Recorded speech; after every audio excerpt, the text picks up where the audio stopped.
Good evening. You're listening live to the Extreme Movie Show. I'm your host, Rob, broadcasting to you from a dark alley here on the west side of Orlando, Florida. That would, of course, be the Pine Hills Palace. And I'm here in Extreme Studios. I have on the line RDV from the Great Midwest. We were talking urgently about two backstage things that have to do with the 80s and 90s. One, that's David Lee Roth was never a great singer, but a great front man, but recently kind of creeped him out. But not as creepy as I was educating him on Smokey Robinson getting busted for weird stuff at his house. The 85-year-old singer from the Miracles. Man, it makes you want to go, oh, no, no, no, no. What does that have to do with tonight's movie, ladies and gentlemen? Death Wish 5 with Charles Bronson. With Simple. People, the bad guys getting away. But do they? But do they? And, you know, again, Smokey Robinson will let the wheels of justice play themselves out. But you know what? 7 years. It's a civil case. So, you know, what do you do when these things happen? You should have had the number of somebody like a Charles Bronson in your race. Death Wish 5, 7 years after the events of 4. Yeah, now 4 had a great ending as well as 3. I just gotta say this. I thought sequels were supposed to get worse as they go on. Honestly, this was I would say it's awesomely bad. Not as I'd say 4 had the more one-liners. That was more like the Commando version of like Death Wish, in a sense, you know, the Arnold, all the jokes. Right. Where this one didn't have that as really much, you know, but it was basically like straight up Punisher in a sense. It's interesting you say that because the Punisher had been a thing for a while and was coming up.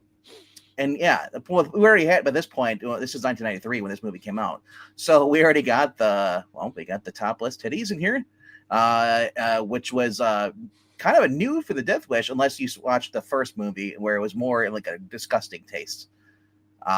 This starts off with 7 years after the events of Death Wish 4, and he's now went from Los Angeles and he's back in New York under a different alias under Professor Paul Stewart. He's friends with the DAA, who knows he's back in town, according to, and also one of the lieutenants that's investigating this guy, Michael O'Shea, pretty much is in there. Sorry, not Michael O'Shea, Tommy O'Shea, who, if you don't know, this movie is Charles Bronson versus Then Came Bronson. That's who that is. Marco That's Parks. the way of putting it. is yeah. Look, you made a quick said, comment backstage that I think is true, and I think we have to keep it in context because this is the last of the Death Wish films, right? It is. I enjoyed it. I know that a lot of people made the comments that 4 is not a good film. I enjoyed that. 3 is a canon film, so automatically we like it. I think 1's a fantastic film, and 2 is tremendous. So I could argue, and you could sit there and say, well, what you're saying, Rob, is that these movies have gone down in quality. I'm going, you know, they are, but you made an interesting comment there about you thought sequels could get worse as they do. Technically, yes, but you know what? I can watch Charles Bronson as a 65, 70-year-old here try to reestablish basically everything he had in his first movie, which is a family, right? I love it. It's actually good. Yes. We're also got not a big celebrity cast, but we do have some cast members who you might recognize from other films. Saul Rubinek in here. He plays the assistant DEA, who turns out, shocker, to be corrupt. But for you younger kids, you're wondering who this guy is. Well, this is the guy from Warehouse 13. He was also, and before that, he was in Unforgiven, along with Chuck Shamata, who's in here too. He was also in War Games, Behind the Red Door, the reboot of Kojak, where they race swapped him. Why they did that, but that was a failed plot. Beyond the Green Door. That's something totally different. Yes. No, Beyond the Red Door. Okay. Is down as Kiefer Sutherland, you know, and I forgot Kara Cedric. Anyway, so we got some B-level, you know, actors, supporting actors you've seen before. We have Kevin Lund in here. Kevin Lund, if you're wondering who this guy is, he's from Adventures of Babysitting, Tracers. You know, he plays Chicky in here, who is kind of he's the guy. He's the typical mobster because that's what we got here. We got Michael Parks, who's leading this bunch of mobsters who basically has a handle on everything, and he's using his ex-wife, who he still has obsession with, because the fact that she divorced him and took his daughter away from him by court order. He basically wants to get revenge, you know, and well, he's throwing his weight around, and so well, where does Charles Bronson come in? Charles Bronson is dating her. He's dating Lesley-Anne Down, who plays Olivia Regent in here, who's a famous fashion designer here, and she's got a fashion show. And this is so like 80s, early 90s. It is. Feels like late night TV USA movie kind of stuff to me. Literally, it looks good to me. And he's got a sick man crib. It feels like Liam Neeson setup, you know? Like he's gonna I'm gonna kill all of you, because that's kind of what he developed into. His movies Taken, he became Charles Bronson. If you notice that a lot of his movies, he did a lot of Charles Bronson type movies. But we're not here to talk about that. We're trying to talk about this. This is the 1993. We still got mobsters in New York. You know, we got the pay phones, which I love. There's no smartphones. Yes. We have the busy streets where people are bringing in the alleyways. They're bringing industrial size steam cleaners. Yep, industrial size steam cleaners. Oh, we got Punisher kills in this. If anybody's played the Xbox Punisher game based off the Thomas Jane movie, there's people getting their faces done it in the steam cleaner. We got a guy being wrapped. We got a seedy assassination plot. Yes, assassins. I was not excited. I'd forgotten about that. I was like, oh yeah, I'd forgotten about this. Yeah. So like, she's attacked in the bathroom by Robert Joy. For those who are wondering who Robert Joy is, he's Canadian actor best known as Sid Hammerback on the CSI New York. You know, who had been in also some other movies before this, but he's like this skinny little like assassin who's basically like a germ freaker, kind of like that, whatever. He's hanging, and he's basically hired to go in and basically throw some waiter because basically the guy that her ex-boyfriend or ex-husband Tommy O'Shea was embarrassed by Charles Bronson, aka Paul Kersey, in this movie. So he basically has Olivia confronted in the bathroom by Robert Joy dressed up as a chick, and basically attacks her and throws her. This is brutal. This is not a joke. No, throws her face into the mirror and cuts it up, so that, as a reminder and stuff. And she's going to testify, and turns out they had their own assistant DA was basically working for Tommy, and they bugged the DA's phone, so they end up whacking her inside her house while Charles Bronson's there. And this is what happens. I gotta say this: Death Wish 5. Everywhere Charles Bronson goes, someone dies. Everyone he dates. Yeah. There was only one exception to all 5 films, is the girl, the daughter in this, survives and gets a happy ending with him. They get the not that kind, guys. Stop it. Don't even allude to that. You said. No. Yes. I'm not saying. I'm just saying. He gets the daughter he never had. Yeah, pretty much. Yeah, he finally gets a happy ending. The cops don't go after him. He whacks off the bad guy. The bad guy, gets thrown into, which we see here in the beginning, because we have Big Al, who's running the money laundering business for Tommy in the basement of the fashion show place. We see this vat of milk white acid, and basically because he complains he's not laundering enough money. Tommy gets upset. Tommy throws a mannequin there. We see it melt. Well, foreshadowing. Because that's what happens to Tommy at the end. This is before the Terminator. Yeah, just throwing that out there. Burning in there, and he melts. And goes, I'm just saying. Let me say this about the foreshadowing thing here, so you can continue. I love it. That originally I thought, oh my god, this movie, because the wife was a little overacting, and so was the girl, but it was cute. I get what they were trying to do. It wasn't bad. Like I say, it really felt like a nice movie. Charles is obviously older, a little heavier, and all that too. He's always a fit dude. Still has incredible intensity. Love watching him. Yeah, and he's a gentleman. And so when he finds out that this is what's going on, I'm like, yeah, you curse your problems. You got involved with a single mom. I'm half joking, but the thing is they're like I say, trying to recreate what he'd had. And remember, if you go back 20 years ago, and you and I did all the Death Wish movies, and of course we did all the Dirty Harry movies and some other stuff. One of the things in the 70s was we talked a lot about how militant police were becoming, how corrupt they were becoming, how basically you couldn't trust the system. Then it became judges, and it went from the top down to the bottom, where in the 80s you were basically lampooning cops in general and being stooges and dumb and all that. And so I thought it was kind of bold on their part to do it, but I did feel that with the bad guy originally with his goons, his two guys walking around with the lollipop and the other guy, I'm like, this is a Yes, fucking joke. Chicky. This is really Uh, stupid. Yeah.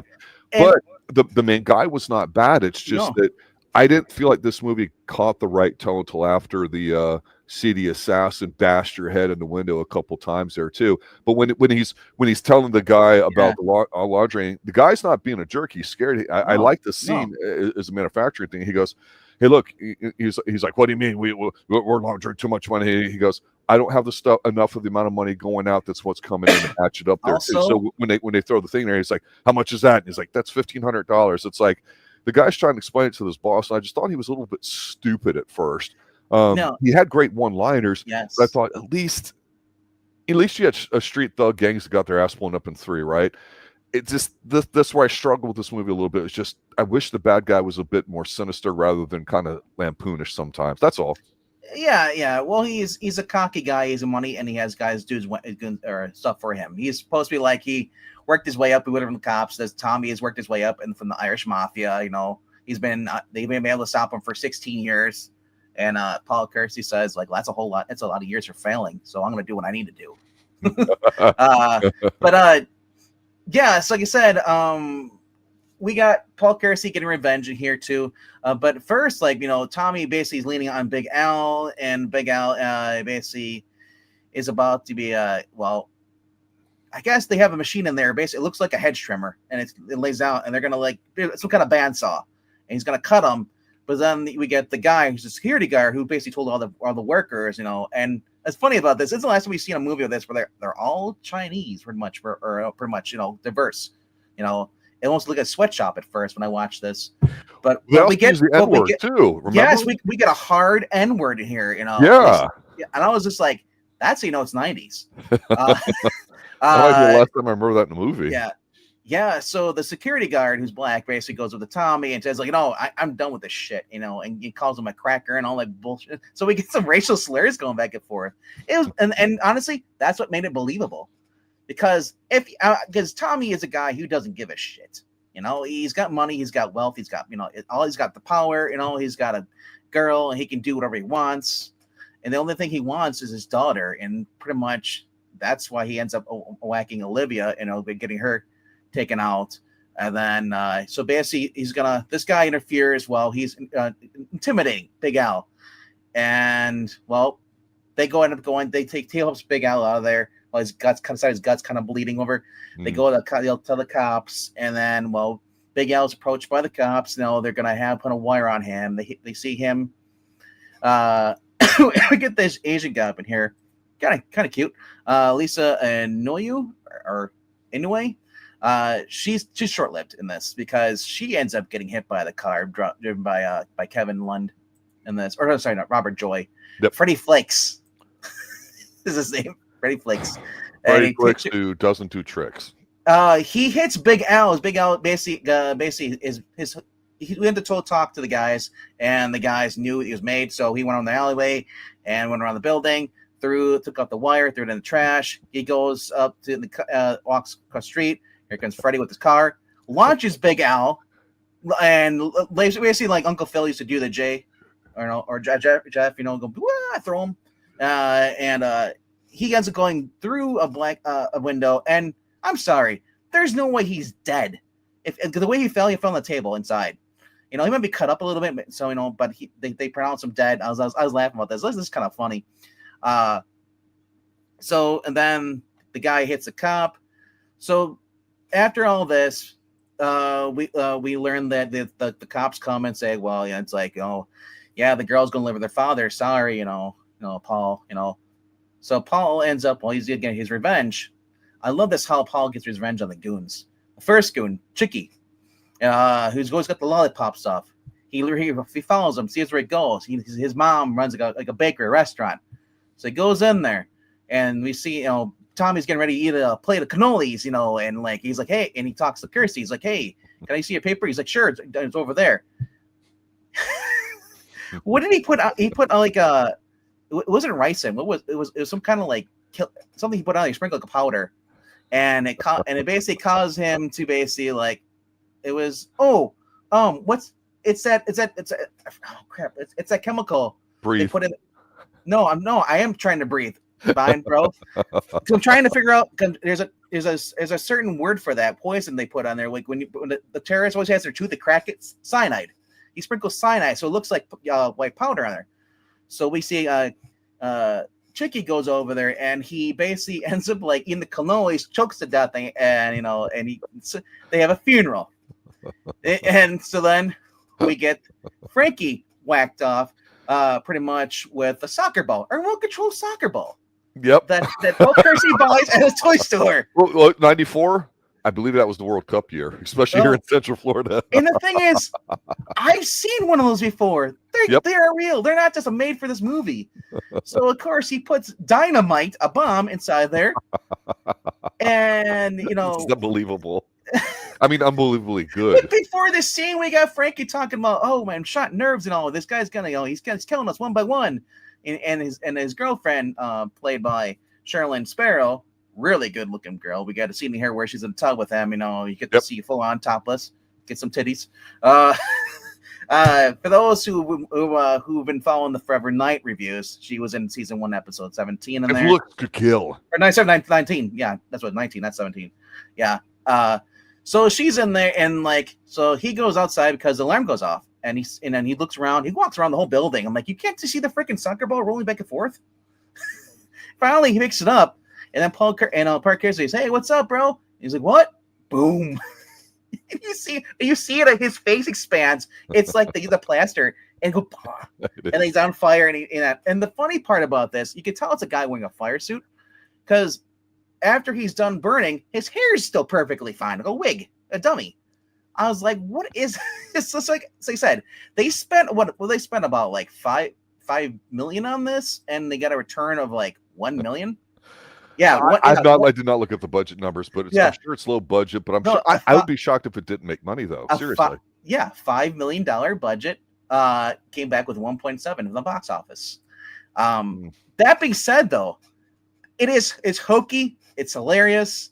The last guy ends up, so they have another funeral, and they just keep having funerals until one point this kid runs in with his note, and all the guys in there, the gunmen, the Hit McMile guys, pull their gun when they're sitting in the pews, and you got this priest who pretty much like, boys, put the guns away. It's the Lord of the house, God's house. And it's like, it's like this preacher that has no situational awareness, whatever. Anyway, but the kid gives a note, and they go to the warehouse, and they find the assistant DA's body after he tried the whack Charles Bronson, and Charles Bronson, shot him in the not Clarissa, Cheryl, or whatever her name is, the daughter, the daughter of Olivia's, and in her bedroom, and then he basically puts it in a crate, and so the whole thing was just like Bronson's just taking off one by one, like he did in the previous movie. So it's nothing really new, but I said it's just the clever way he does it in these movies is kind of funny. The cannoli scene just got me. I was just like, because Tommy's girlfriend is like, she comes over and they're having a meeting downstairs. She comes on the bedroom. She's like, "Hey, I got you, plate of cannoli," and she's like, "Are you fucking kidding me? I'm not eating that shit." One of our guys got whacked by cannolis. He's throwing it at her, and this girl, I don't know why she's with Tommy. It doesn't make sense. You'd think she would have left him, but maybe she's afraid. But now this is the first watch at least for me. Rob, is this a first watch for you? No, I've seen it before, but it's been a while. It's the thing is a lot of people when again going from the 70s, we started having the mega blockbuster type films, which is what Hollywood's turned into, right? People were going, "Oh my God," like Star Wars, when the second movie come out, a lot of people think that's better than the first one, right? And you're going to argue what people like and don't like and everything too. And people would clown at the Rocky movies like 3 and 4 or 5 or whatever, just because like, "Oh my God, when will they do something original?" And of course, that's done nothing but gone downhill. I understand this is the 5th movie, but again, you think about the 10 to 15 million they spend per episode of a show you and I love, which is Reacher. That's how much this entire franchise costs. I mean, you got to adjust for inflation and all that too, but it's entertaining enough. And like I say, some of it's hokey where you're kind of like laughing a little bit, like ha ha or whatever. But again, how many like 65, 70 years olds outside of Denzel Washington do you go, "I'll watch anything with that person and I want to see him do it, and it's believable"? I mean, look, I'm not knocking Bruce Willis. I actually did not mind that Death Wish one that he was in, like in 2007, 2008, whatever it was. I thought it was okay. My friend Jack, I thought that was kind of funny, whatever. But it's a Bruce Willis movie. I just want to watch Charles Bronson do stuff. And the fact that he showed up with a soccer ball, I don't care if he had the big Right. thing in the hood in the 3 when he blew the dude up with the kid and all that. People might be going, you know what, that's not what Death Wish really should be about. And I'm like, you give Charles Bronson something to do, an excuse to be on screen, that's enough. It works. Again, there's a lot other worse movies that are out there. It's more enjoyable and watchable than half the stuff that's out there in the audience or in the theaters today. And I think an audience, would see somebody just based off it. There's a lot of Bronson we have not done. I mean, and he's been around a long time. Yeah, so, there's quite a few. Yeah, it's just if you grew up as a kid and you saw a couple of these movies early on, you just were like, oh, I remember this guy or that guy, and you were drawn to certain people and you would watch. I don't watch TVs anymore that way. My friend's dad looks just like Charles Bronson. He's a dead ringer, and he has the serious, and he has a little mustache too, and he likes gun, and he repacks his own bullets and stuff. Yeah. So every time, my friend is the one who got me into this. He's like, dude, he's like, my dad's like, you don't watch this. I'm like, okay, we don't watch it. So then we and him said, I'll watch it. He's like, holy shit, that's my dad. I'm like, it's like, fuck. No. So like I said, Charles Bronson, you put him in a movie, he just steals the limelight. Obviously, I mean, he's been in some movies before this, and I gotta say, the guy, Michael Parks in here, was a really, I thought he was a good heavy, in a sense, He was, there's some silliness around it, but I did think he delivered. I really did. Yes. And delivered enough for what he had to be. You believed he was a threat. And I'm trying to think, there was another movie where a guy gets killed at the boat at the very end of the movie. I'm trying to think of what movie we're watching. But the bad guy is like on the boat and he's trying to and he has I think it was one with Jean-Claude Van Damme, one of those movies where he's on the white boat and he's trying to shoot him with a gun and he ends up getting killed. But like I said, it's kind of a cliche bad guy, but the way Michael Parks delivers his lines. Yes. And again, remember, this is the guy from And Then Came Bronson. It's a very good show. One I think that you and Pixel should have been reviewing, But anyway, for a movie, the final Death Wish, like I said, it was nice. It kind of gave him a bittersweet ending. He leaves. The lieutenant says you're fine, and then so basically it's like after he kills the bad guy by basically kicking him into the bath, because he says I think you need, Tommy, you stink, you need a bath, but it kicks him in, and the guy just melts in this stuff. Like the forklift thing here, the bad guys. Oh, he's all these goons. They're gonna take him out. Oh my gosh! So he breaks a forklift with a mannequin to make it look like he's driving it, and it's going, and they start shooting at him, and then explodes, and then this causes the power boxes and all the fuses explode and power lines, so it's pitch black in there, and he just comes there and starts shooting the guys one by one. One guy gets knocked back into the chain link fence, was now electrified, and he just shocks. You got this crazy guy named Frankie, who's like kind of crazy. He's like the typical stereotypical. He's like, oh, I'm gonna kill you. He's got the two Uzis and everything, and he gets killed first. The last guy, who honestly I'm not familiar with the actor, but he is the other guy who had a mustache, a good-looking mustache. So what's Charles Bronson do? Well, you got to go too, buddy. But he actually spares them though, which I thought was interesting, because later on, when the bad guys are down there, the brother of Chicky, played by Chuck Shamata, Sal Pucconi, he comes up there and he's going to look down the factory, and the other guy, basically the guy with the mustache that Charles Bronson spared, was hanging up in saran wrap on a thing, the clothes hanger for the clothes as it's rotating. He mistakes it for somebody else, and he shoots a guy, kills him. So I don't think I've ever seen a movie in any 5 of these where he actually spares a bad guy. So I had hopes for this guy. I was like, oh man, maybe spare him because he has got a cool mustache just like him. But he ends up getting whacked too. But like I said, it was some of that's were kind of cliche, but it worked. And from A to B, like I said, if you want to watch all of his movies, all of them a lot of his movies, just not just a Death Wish, but a lot of his movies are available for free on Tubi right now, and that's why I watched this and a 720 HD copy. And he's somebody that, you know, there's an old expression about people when they get older, when their looks change, man or a woman. You go, oh, that person aged well and all that too. Obviously, if you remember him from, 20 years earlier in the first Death Wish, I think he was probably in his early 50s at that point, and then now he's literally in his 70s. And I look at him and I go, I know people younger than him that have died, had heart attacks, that look a lot older or worse, whatever.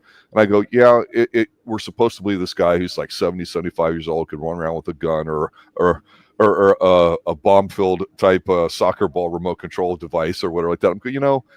I'm sure they had their own little fun in there because they've done several of these movies. They wanted to make it work and all that too. But when it comes down to it, even if you just watch his face at this advanced age of his and all that too, he's literally, proposing to his woman early on in the movie, and she freaks out, not because she's happy to get the ring, and he's like, well, I can take that as a yes, I hope. And she's like, yeah, but she spills some wine because she's nervous because she saw her ex in there, and that's when she goes into the restaurant bathroom, and that's when the hit takes place, right? So, I mean, they do a legitimate job trying to set it up, but just his eyes and his expression in here, it's enough acting for me. A lot of people think, oh, he's wooden, he talks like this, but just again, when he stops and just squints, you're like, oh, I'm in trouble. And he still has that in his 70s here. I just said he was 53 when he started the role, and then 73 by this last one. Yeah, and I think Denzel's the current incarnation of that, because I think I've never heard anybody in my life ever say anything bad about Denzel or Kenneth, but I don't know if everybody loves him. I love him. I love Russell Crowe. I'll see anything that they're in, but there's very few actors I can say that about. The next movie that was based off the same novel, Death Wish novel, was Death Sentence. Kevin Bacon, where his son gets attacked and his son, gets the robbery and he's in a coma, so he goes to get revenge after they go after him and his family. Right.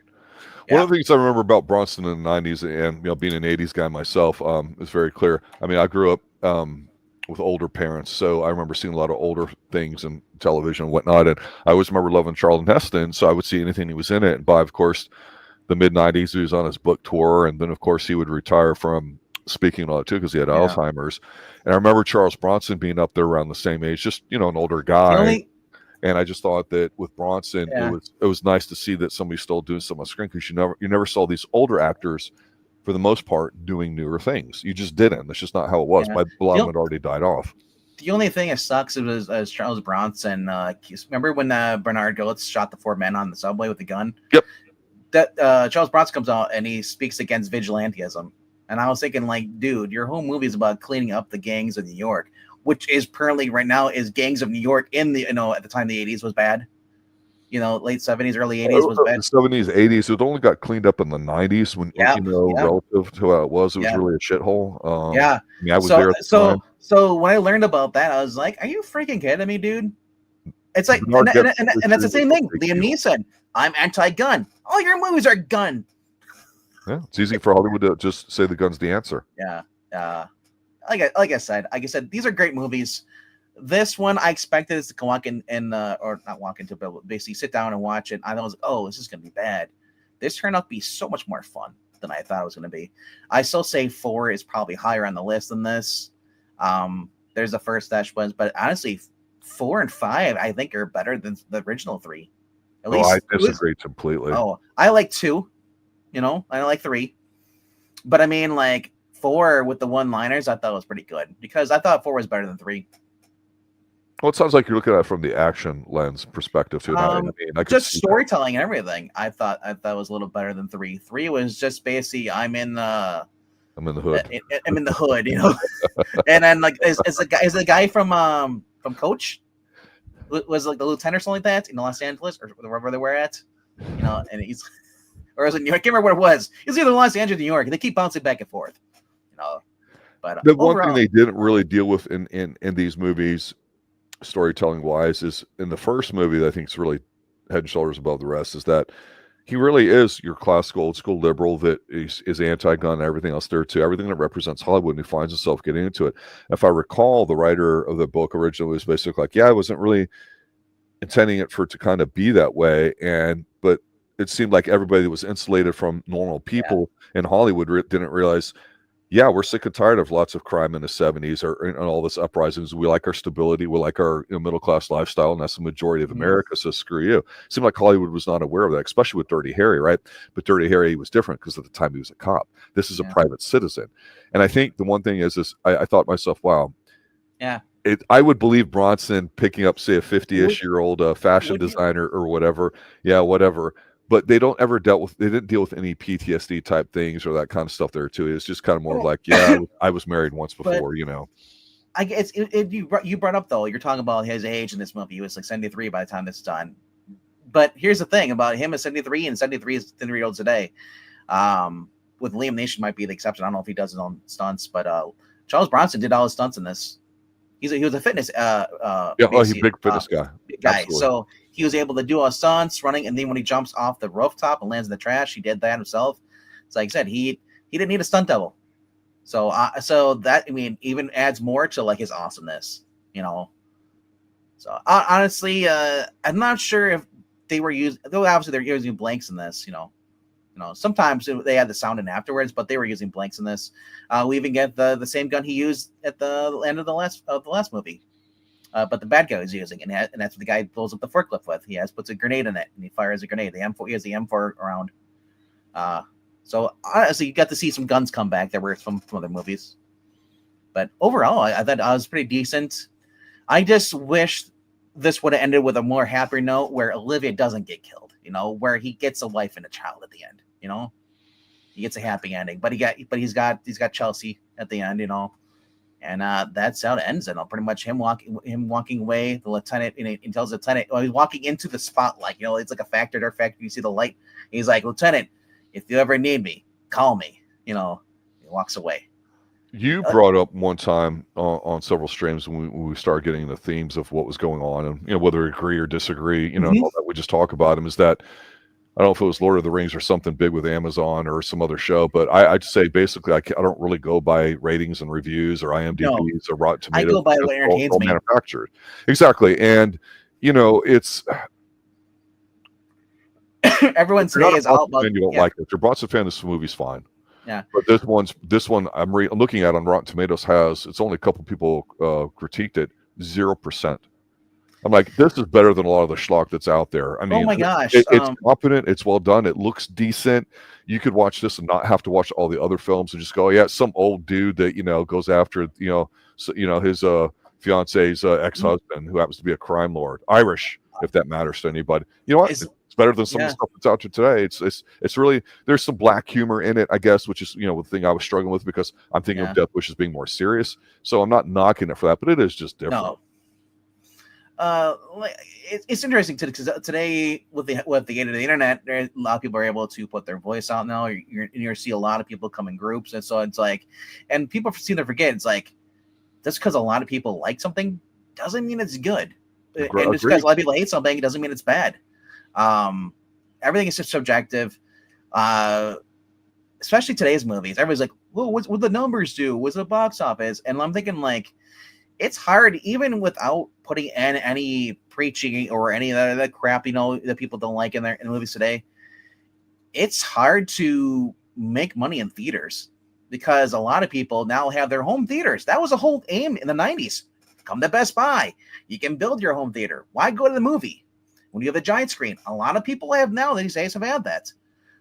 So a lot of for kids. And then, like I said, and then plus COVID took out a lot of people. Like, there's still people today I wear masks. I see not a lot, but I still see them, you know, so that's good counter that fact.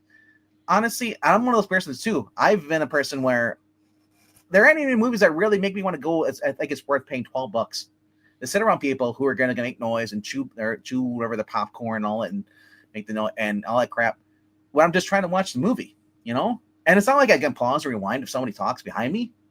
So I've been one of those persons where I just sit at home. I don't go to the theater really. The last time I went to the theater was probably last year. And it has been a long time since I've been, you know, to the theater. I think the last movie I saw in the theater was probably like The Raven with John Cusack. How many years ago that was? Mm-hmm. But I was seeing some matinee showings, some early showings, and at this older theater, and that theater closed down. That was kind of the reason I was going to see some movies.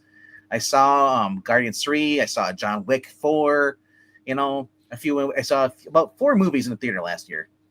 It's the point where, and as people don't realize, is that streaming also killed the theater too as well. So I hate when people get like, oh, look at this movie, it sucks because they didn't make that much money.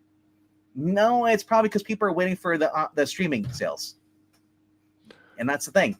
You got to people don't count that in there, you know. Well, I think you're talking about it from the viewing act perspective, and I understand that. Yeah. So before COVID and all that, a lot of theaters were jockeying for trying to make the viewing experience pleasant by offering stuff that offered a higher return that they didn't have to share, right? That's why we had more expensive stuff, food, dining type things, the chairs, the all that blockbuster stuff. Films are gone, because secondary market. Yeah. Yeah. The movies like Jason Bourne, you're not really getting much of those because it costs so much to make those. Yeah, but that's not a theater issue. That's a Hollywood issue. Well, that's a streaming issue because streaming is also taking part of their budget. So I don't know. Like I said, remember? Well, yeah, you said VHS used to wait at least, a couple months. That was also with DVDs. You'd wait about 3 months. Now it's 6 weeks. If you're lucky, if it's a movie that nobody likes or gets shit on online, then maybe gets pushed up and it's already on streaming for $20. Well, what they do is they take a movie and they, like, say Snow White, for example, without even looking at it. My understanding is they spent a lot of money on it. It's a bomb. We're not here to discuss why right now, but the point is they looked at it and said, okay, we got to do damage control. We got to do this. We got to do that. Oh, instead of having it release, 90 days on whatever streaming application, now we're going to bump up to 30 watts, still fresh in people's mind to kind of recover a little bit. So you have the bean counters being the decision makers for all of that. And again, it all goes back to the function of every time in Hollywood there's a strike, everyone that the net result of it is people get paid more. So it's not, the method of delivery is one thing, and whether Netflix shells out a bunch of movies just to have hours under the belt that they own and have their own studio, that's fine. But the quality is always going to drop in that case. So I preferred where everything kind of had the one venue you had to sink or swim, and then you had to choose how you would approach making it. Could you be somebody that could make like a Death Wish on a super small budget? And then if so, do you recoup your money and do it again, right? Now it's not that way. They just throw money at anything and see what sticks. This is a movie I would have gone off the wall or at Blockbuster. Yes. And I would not go see in a theater. And I miss. We need to get rid of streaming. Sorry, I love some stuff for streaming. Get rid of the streaming services. Let's bring back the blockbusters. Let's get people back in there talking about movies. Get stuff. I don't like this where it's just like an online thing where people just bash movies. More so when people actually praise movies. I hear you, but at the same time, what you're talking about is cultural, and you can't. I know. When the standard drops, it almost never goes back up. Yeah. So like I said, we just talk about films, what we like, don't like, and all that. It's just, I think that era is over because people don't get together and do anything. They don't talk about stuff. So this is all you're going to get, and YouTube probably is going to end up with a lot more stuff. Warner Brothers for years is going to get bought out by somebody. Google's probably going to have to spin off YouTube. I don't know what's going to happen. I follow some stuff from stock market investing and everything else there too, and some of the ideas from that perspective. And I can tell you that the whole idea of sports, instead of having your Sunday game of the week or this, that, or whatever, they're making everything be an event rather than the content of how good something is. That's why you have now on Christmas Day like 2 or 3 football games now and basketball games. And before, like in college sports, you would have things that you look forward to that you condition your audience to be there on that Thanksgiving Sunday because we're going to have the Detroit Lions. And we don't know why we have the Lions because they suck, but they're there. There's a reason why they're there. It's not a mistake. They helped save the league at one point. But that's all being deconstructed in front of our eyes. And so people are complaining about how, like in college sports and professional sports, that, well, hey, in college sports, people don't stay. You can go to 4 colleges in 4 years. You're going to get paid now with your NIL money. So why would I even care to follow my alma mater when the people there just not around? I was looking it up to see how long people stay in it. Because not everybody goes to NFL. So I was wondering how long are people eligible to play on the college football teams? It said as long as they're going to school, they don't care. Yeah. And it can go up to 6 years with medical exemptions and red shirts and other things happen. COVID another one. A guy here from UCF that just got drafted, finished up at Oregon, Dylan Gabriel, I think his name is 6 years. And I'm like, wow. But the point is when you got movies, Netflix says, "Yeah, I got 100 million. What am I going to get for it? Well, give me this, this, and this." Okay, whatever. Yeah. They don't care about the quality. So I Yeah, think there's I a lot of know, honest and people saying, "I don't give a I, shit, so I'm not going yeah, to bother wasting my time. Just throw it on some streaming service if it's there." and All for it. I want to point out I'm being an old man. It's funny being an old man. I'm just turned 40. I guess that's kind of not old, but it's getting there. You're a Getting there. child. Stop it. He's a child. I'm only 11 years younger than you, or 15. I don't remember how old you are. I think you're like 55. What? Anyway, age or weight, sir. age is but a number. It's how your body how it reacts if you're able to move or not. You're only as old as who you feel. No, I was just saying. Honestly, my biggest complaint with streaming is the fact that we have 5 different services that I'm not going to subscribe to each one just so I wanted to watch a movie, because a lot of these older movies, I would rather get a physical copy. And back in the day, you could rent a physical copy from Blockbuster for older movies. Now, and you get the VHS or DVD. Not a lot of them aren't even putting out the movies on anymore. Older movies. You're lucky if you see it at Walmart, if it makes it into the Criterion collection or like that. So yeah, and one of the final things here I'll say too is that but the problem is, I said if I want to watch a specific movie, I gotta pay that service to watch that movie I want to watch. Well, not necessarily, because sometimes it's on more than one service at the time, and you have not always. I know, not always, yeah, and it sucks. Well, for example, Forever Night's been bouncing around on different ones there too. So I know we have some fans of that show. We did season 1 of that. We're probably going to do Columbo season 3 here shortly over the summer and knock that out. But again, so I'll just say that one. Who knows? One of the ways I've got around that, trying to find older movies, is going to Blu-ray.com. Looking through all those, or Shout Factory. There's a lot of old movies. I just miss going into like Blockbuster and going through like the Hong Kong action movies, the foreign films. Because you'd find a lot of films in there that you wouldn't find on streaming or even now today. But anyway, yeah, I said I like physical media, and it sucks that everything is now being made like look at the Disney Plus shows. Those will never. I don't think those ever get like a physical media release, whether you like them or not. If but you got to pay for Disney Plus to watch them there, and so that's great if they have everything you want to watch. But I mean, like, I want to watch a specific TV show. Okay, now it's on Amazon. Amazon makes specific. So I got to pay for Amazon if I want to show there. I got to pay for Disney Plus if I want to show there. I got to pay for Paramount if I want to watch show there. It's getting ridiculous, Well, we'll keep going. Yeah, I know. I'm just saying. I'm curious, because the idea is okay. What's the least amount we've got to do to separate the consumer with the most amount of their money? So even Amazon now, with raising rates, they're also introducing ads and all that kind of stuff. At some point, people are going to say, "Screw it, let's go watch older stuff so they can get off." I will say one of the best things I found out when you have like a streaming service online you pay for, and don't pay for the ads. Just get ad block and watch it on your browser like I do. Well, I'm able to, like, you pay $8 with ads, and guess what? I'm watching without ads on Hulu. It works for me from Hulu. It works for me on Tubi, which is actually free, so I don't have to sit through the ads at all. It does a little circle thing. Hulu TV's been very good too, off and on. Yeah, Roku has got some good stuff too as well.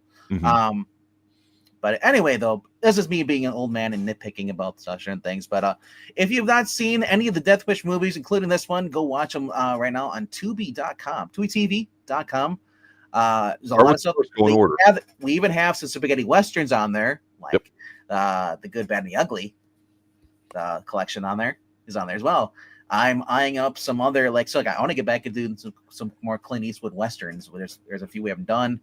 I like martial arts stuff, but I also love westerns. So we might do, who knows, maybe we'll do some more John Waynes, get some more James Caan movies, like I said, there's a lot of shows that we have not reviewed on the channel, which we have endless possibilities. But if there's a specific movie that you think that we should review that we haven't done so, please let us know in the comment section under this video. If you made it this far, 44 minutes in. And it is always great seeing you, even though we don't always agree on everything. I still consider you to be a smart, intelligent man. I was in the Tampa area not too long ago, sir. Yeah. For a family business. So, let us know what you thought of this movie. If you've seen it, let it know down in the comment section. And also, if you can, share out the channel and just watch some of our playlists. Give us some more views.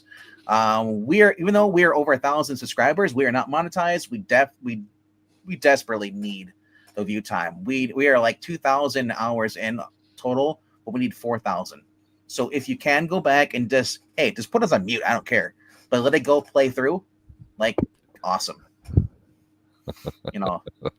Yes, Levi, Yeah, Cleve. it's been Yeah. This is why we do the show, because a movie like tonight's, it's awesome. It's fun. I enjoyed watching it. Yeah, This is the experience that when I get done watching a movie, whether I rent it from Blockbuster, the old VHS, it doesn't matter. I'm like, okay, I want to talk about it. It was fun, Oh, yeah. For example, and I'll close with this. I'm 2 seasons into a show that I just watched off of I think it was Netflix, but I think I got to go look somewhere else, maybe AMC's paid channel now, and that's pissing me off. It's called Dark Winds. And the reason why I watched it is because it was the first thing that George Martin, the Game of Thrones guy, did, and Robert Redford as executive producers.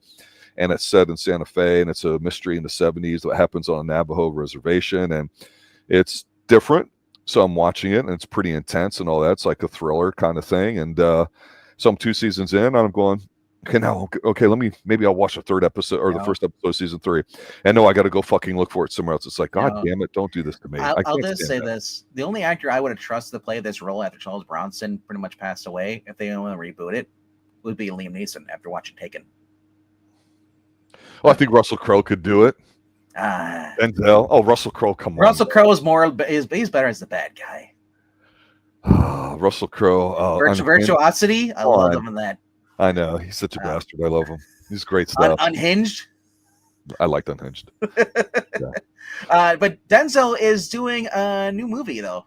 Yes, I just saw the trailer for that as well. So I'm sure we'll be doing it. Yeah. And it looks like it's gonna be a remake of an older movie. But like I said, it's Denzel. It's Denzel Washington. Denzel Washington is probably one of the last, like, I would say of his caliber, of his acting skill.